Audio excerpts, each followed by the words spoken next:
Creative Life podcast. It's okay.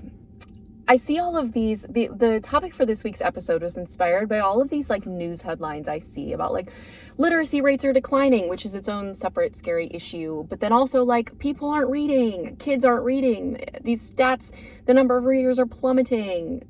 Kids who say they enjoy reading, it's plummeting. There's a crisis. And I believe that there is. I think there is cause for concern.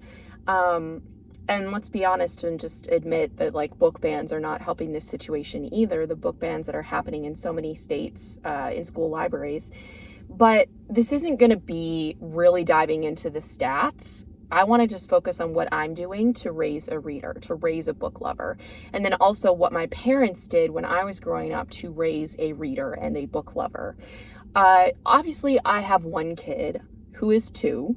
I am not a parenting expert. I am not a literacy expert. She's not even learning to read yet. I am so at the beginning of this journey, which is why I put As a Toddler Mom in the title of this episode, because I don't know a lot, but I do know some. And this has been something that I've been intentionally thinking about from the very beginning, like since she was born. How do I encourage a love of books in my daughter? Not because it's an interest that I have and I want her to follow in my footsteps and become a reader and a writer for that purpose. That's not it. And look, she's her own person. I could do all of these things that I'm talking about in this episode and really encourage her to love reading, but she could grow up to not be a reader. And that is fine. I'm not going to force this down her throat when she gets older and say, like, you have to read these books or read this certain amount. I have no interest in doing that. So if she gets to be a little bit older and has no interest in books, that's okay. I will probably continue to try and to continue to bring it up and see if there's a different form of books or a different type of story that might interest her, because I think it's so valuable for kids and then adults, really. I mean, the research just shows it makes you have empathy. It sharpens your comprehension skills. There's so many benefits to reading for kids that I think we can all agree having a kid read is a good thing. So if you have 7 kids who are all grown and you have raised 7 book lovers, you're probably going to listen to me talk about this in the episode and be like, you don't know what you're talking about, which might be true. But again, it's something that's been on my mind. And I just, every time I see these headlines about like scary stats about kids reading, I just think like, oh, I think maybe I could do an episode talking about my story with this and what I'm doing, because I'm going to say, well, I told you we weren't going to get like super into stats or anything, but I do just want to mention a couple of things that I found. One, I learned about this article on social media, and then one I found when I was just sort of Googling like stats about this to try to wrap my head around how big this issue really is. So it does look like, okay, I'll link to this in the episode. I'll link to both of these sources in the show notes so you can go check them out for yourself. I looked at a Scholastic kids and family reading report that polls families on kids on like, how often are you reading? What are you reading? Parents, how important have you heard it is to read to your kids? So digital activities for kids have risen since 2018. No shocker there. And then reading frequency, enjoyment, and importance over time have gone down from 2010 to 2022, which is the last year they have on this little source thing. Significant drop in reading enjoyment as kids, 70% among 6 to 8-year-olds versus 46% among 12 to 17-year-olds. So there is this interesting drop off that happens as kids get older, where more kids say that they just like don't enjoy reading. And that could be the rise of screens. It could be the rise of iPads and phones. It could be societal pressure, if the peer group that they're in, if reading is considered something that's like dorky, or other kids aren't doing it, then they might be less likely to do it. But one of the things that the report highlights is reading role models, particularly parents, are a strong predictor of a child's reading frequency. Parents play a big role in this. The biggest predictors of reading frequency are having a parent or guardian who believes reading is important and provides books for their child, and having people in the child's life that enjoy reading. The other article, the one that I found on social media, then I went to search out and read myself, is from The Guardian. It was published earlier this year, and the title of the article is called, "It's So Boring. Gen Z Parents Don't Like Reading to Their Kids, and Educators Are Worried." So the article talks about, okay, let me see. Former elementary school teacher Spencer Russell posed a question to parents who follow his Instagram account, "Toddlers Can Read. Why aren't you reading aloud to your kids?" The responses, which Russell shared with The Guardian, ranged from embarrassed to annoyed to angry. "It's so boring," said one parent. "I don't have time," said another. One mother wrote in, "I don't enjoy reading myself." Others reported difficulty getting their children to sit still long enough for a full dose of Goodnight Moon or Mother Goose. "He's always interrupting. My son just wants to skip all the pages. I love reading with my kids, but they request the same book over and over and over." Parents who struggle to read to their children tend to be younger themselves. Okay, so that gives you the idea of the article, right? Again, you can go check it out. I'm going to link it in the show notes. But look, I will be honest and just say my experience as a parent, yeah, sometimes it is boring to read the same board books over and over and over again.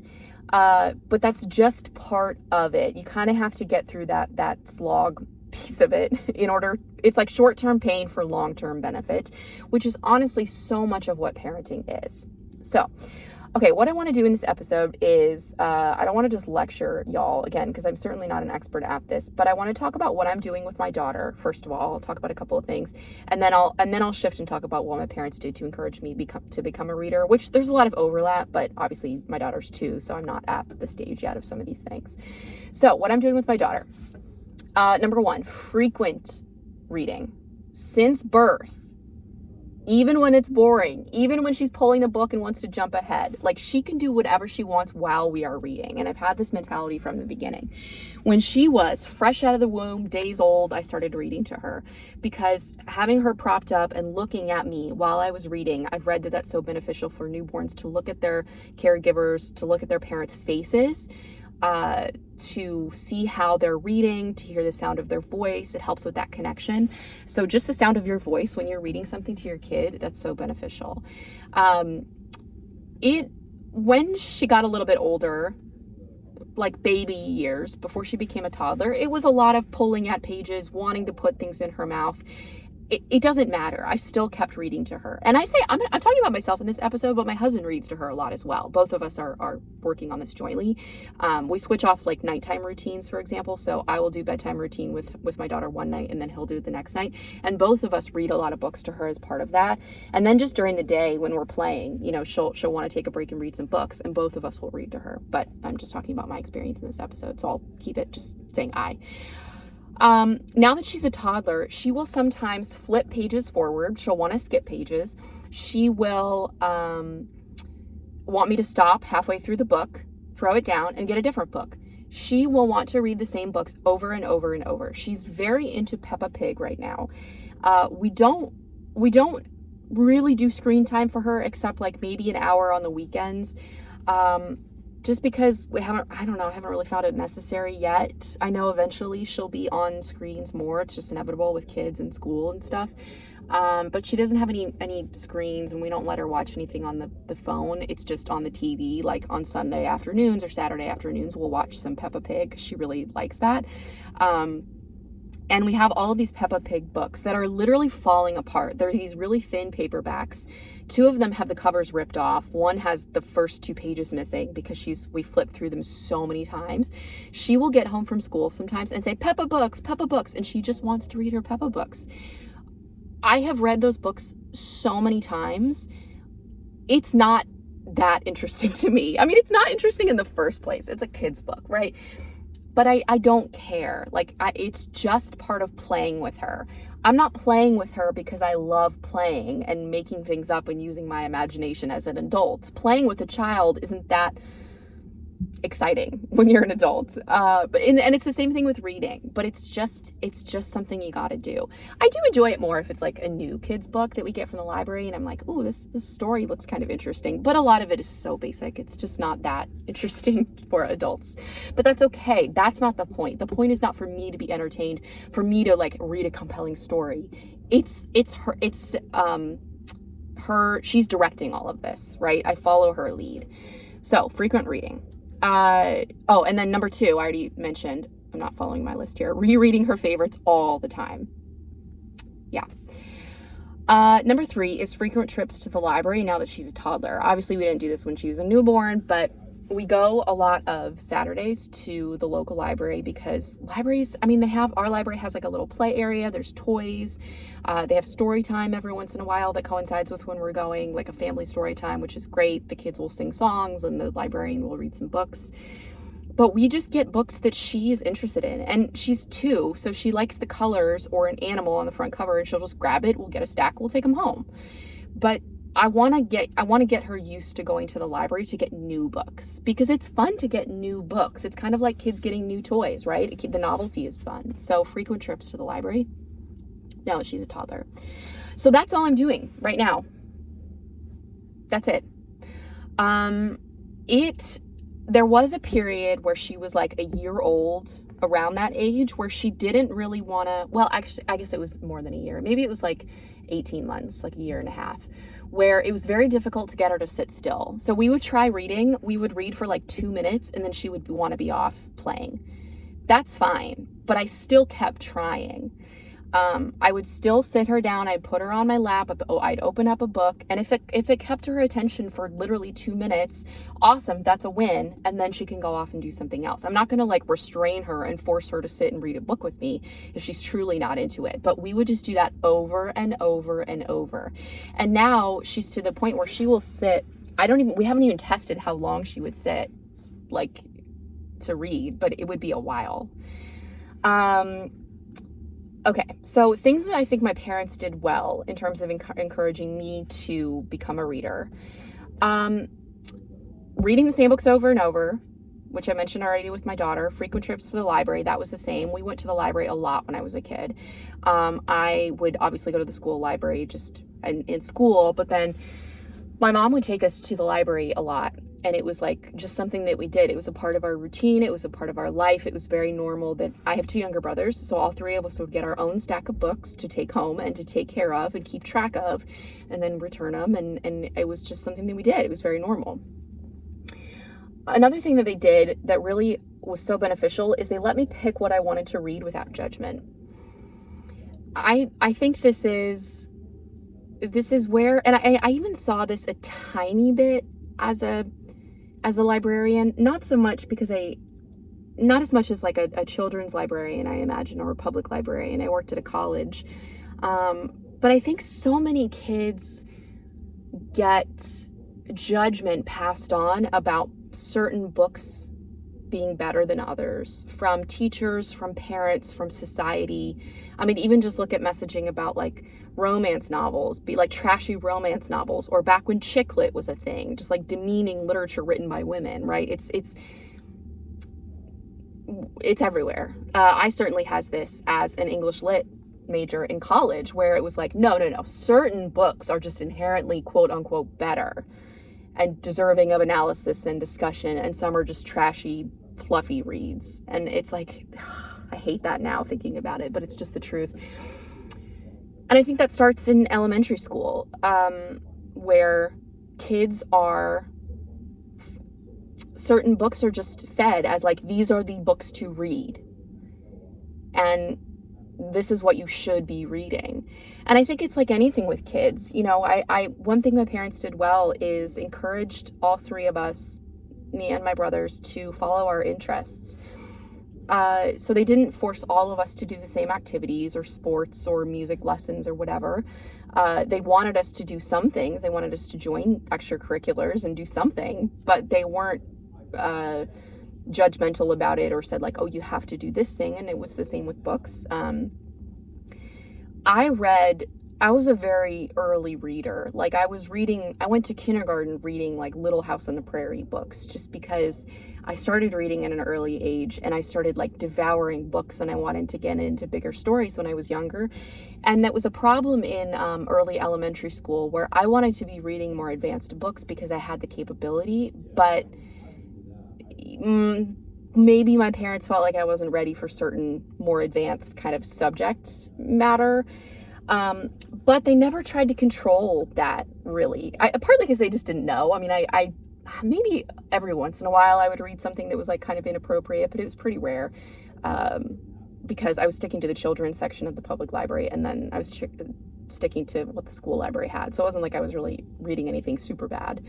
Um, but my parents just let me read whatever. I mean, I went through a massive Nancy Drew phase, and I would also read like these Nancy Drew Hardy Boys crossover books. I was just like so obsessed with them. And there was never any judgment from my parents about like those not being good, or I don't know. I even like Sweet Valley High. I read those when I was too young. I was not in high school. Or Sweet Valley Kids. I forget what the younger series was. And there was never judgment from my parents about that. It was just like, it was just a neutral. Every book that I chose to read was a neutral. I think sometimes my mom would ask questions about what I was reading and kind of want, like, if I wanted to talk about it, I could talk about it with her. But that's something I want to encourage my daughter to do when she's reading something, is like, I want to hear about it. I want to hear what your experience is with this. Do you like it? Do you not like it? Why? To really help her read, like to help her reading comprehension, but then also to just help her form opinions about what she's reading and why she thinks that way. And there's something about, if a kid is really into something, I think one of the best things to do is just let them, like, just listen to them. I don't know, just the experience of talking to a kid who's really into something. It's fun to see them go on and on about it. Yeah, it can get a little repetitive sometimes, just thinking about kids in my life who do that with me, but older kids, obviously. My daughter's not there yet, but I think that's an important thing that my parents did, is it was just like, I could talk about books and go on and on and on, and they acted interested in it, even if they weren't really. My dad's not a big reader. I don't remember him ever reading a novel in my life. He did read some nonfiction, but we had some books at home, like some of his books. He had some like philosophy books and stuff too. And then my mom does read fiction. She reads a lot of fiction now. Growing up, she didn't read as much, just because honestly she didn't have time. She had 3 kids. So I don't know what she was reading or how much she was really reading, but it's something that she loved even when she wasn't doing a lot of it because she was so busy. So, and then the last thing my parents did that I think has helped raise readers is give us books as gifts. It was like we each had our own little collection of books. The vast majority of the books that we read were from the public library or school library. But we would occasionally get some money to if there was a book fair at school, we could buy some books, or, birthday or Christmas, we would get books that either they knew that we would like, and I was a rereader and they knew that. So if I enjoyed a book series, they'd buy it for me, or just books that they thought I might like. So I was able to start building a little collection of books when I was young. And that was fun for me as a kid, to just have my own little personal library that I could organize and put on the shelf. Oh my God, can you tell I'm such a book person? It's like thinking about doing that as a kid. So yeah, that's really all the tips I have. I mean, they're not even tips. I guess there's things that even if you're not a parent, you probably know intuitively. But I think the part that's really important for me as a mom right now is, yeah, sometimes my daughter doesn't want to read the way that I want to read. Like we tried to read Velveteen Rabbit recently, which I just love. I'm like at this point where I'm itching to introduce her to books that I loved, but we're not quite there yet because Velveteen Rabbit is a long book and she will get impatient. So she'll start off okay, the first couple of pages are fine, and then she wants to flip through to see the pictures and see the rest of it. So we can't get through the whole story, which is fine. We'll get there eventually. But I'm not like letting that stop me from trying. Again, I'm rereading the same books over and over and over. It's fine. It is what it is. It's been chaotic with her, trying to get her to read or be interested in books. It's all over the place when you're a parent to a young kid, a toddler, or a baby. But that's just part of it. It's like you're doing the work now to increase the odds that you will have a reader later. And one other like hopeful note I want to end on, I guess, is when I do see those stats that are scary about, oh, kids don't enjoy reading, blah, blah, blah, I think about how it was when I was a kid. It like pains me to say this, y'all. it was embarrassing to be a reader. This was not something that I shared with friends. Like, I didn't have that many friends in grade school, but like, they weren't readers, really. We never talked about books. This was not something that was cool. There was no outlet for me to talk books with other people.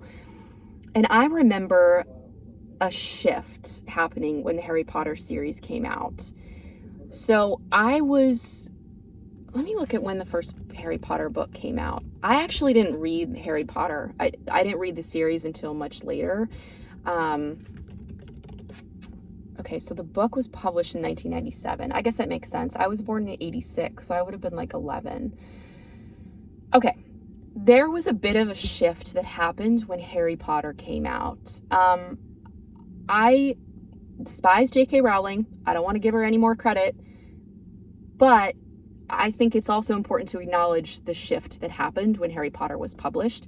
And if you were younger than me and you don't remember that, or you weren't alive when Harry Potter was published, you might not realize this, but it was such a cultural movement with kids where it all of a sudden became, if not cool adjacent to be reading the Harry Potter series and to be looking forward to the releases and then the movies came out. And it's like it kind of moved the needle where reading was no longer considered this niche kind of nerdy thing that kids did. And it brought it a little bit more, it became a little bit more acceptable for kids to read. At least that was my experience where I lived. I'm not going to say that that was the case for everyone, but I definitely noticed that as a kid even, that there was a shift that happened after that point.